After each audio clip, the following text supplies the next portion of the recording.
Olá, meu nome é Gustavo Pontes e esse é meu trabalho de iniciação científica, espectroscopia de emissão óptica com plasma induzido por laser associado a aprendizado de máquina para análise de cimentos. Meu orientador foi Gustavo Nicolodelli. Bem, foi utilizada a técnica LIBS para fazer a análise das amostras. A técnica LIBS é uma técnica que usa plasma induzido por laser. Ela consiste em passar um laser por um espelho e uma lente convergente e atingir essa amostra. Quando atinge essa amostra, a temperatura pode chegar de 50 mil graus Celsius a 100 mil graus Celsius.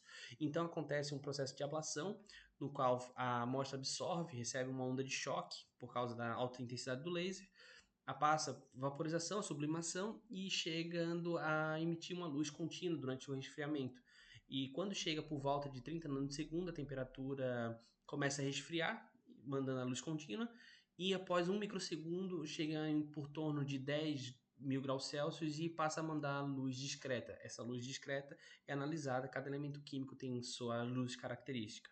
E assim analisa a amostra utilizando a base NIST, que tem as ondas características de cada elemento químico. Esse é um espectro livre gerado após chegar no detector, e esse detector gera esse tipo de espectro, onde o roxo foi utilizado para o espectro ultravioleta e o vermelho para o infravermelho.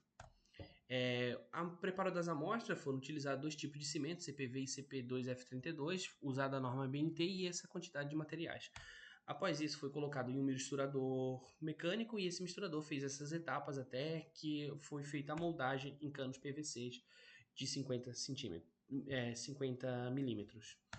Após isso, foi feito, foi desmoldado, né, esperado secar, desmoldado e colocado num tanque com água saturada com cal e foi deixado por alguns dias e as amostras foram caracterizadas desta forma: 3, 7, 28 dias para cada amostra. Essa amostra, após ser retirada, foi colocada numa prensa, essa prensa fez o teste de resistência dela e foi separada dessa forma. Após feito o teste de resistência, foi colocado no LIBS para fazer a análise elemental de cada amostra.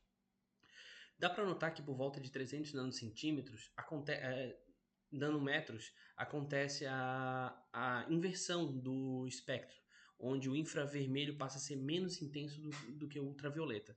Né? Nota-se aqui que no 266 tem um pico apenas para o ultravioleta, mas esse pico é o pico do próprio laser. Quando ele bate na amostra, ele também é detectado pelo detector. No caso do 1064 nanômetros, ele não aparece, né? Porque o laser não chega, o detector não chega a 1064 nanômetros. E após essa inversão, o ultravioleta sempre teve mais intenso. Nota-se que alguns elementos podem ser vistos com infravermelho e outros com ultravioleta. Utilizando o PCA, né, com aprendizado de máquina, notamos que o Na pode ser detectado, enquanto no outro lado o magnésio pode ser detectado. Aqui é o ultravioleta, este é o infravermelho. Usando também o PCA para fazer a clusterização, notamos que uma região é predominada pelo CPV e outra predominada pelo CP2F32. Notamos também que a clusterização a gente pode utilizar com a idade de ruptura e podemos notar que separa-se em planos usando a média dos espectros. E esses planos aqui é um para cada idade. Também vendo a correlação dos comprimento de onda com a resistência das amostras, notamos que utilizando o infravermelho podemos notar o magnésio aqui. Este magnésio ele teve um pico de correlação usando o coeficiente Pearson. E notamos que sim, o magnésio tem correlação com a resistência da própria amostra. Quanto mais... Correto. Feito a caracterização das amostras, notamos que para o ultravioleta ficou de 88% a 87% usando a matriz de confusão, enquanto para o infravermelho podemos caracterizar o tipo de cimento de 93% a 97% aqui para cada tipo de cimento, dando em média 88% de acerto e 95% de acerto. Aqui também para a idade de ruptura, entre 86% até 100% para o ultravioleta e 83% até 97% para o infravermelho. Porém, notamos que para o infravermelho foi em torno de 92% de precisão, enquanto para o ultravioleta foi em torno de 90%. Muito obrigado, esse foi meu trabalho.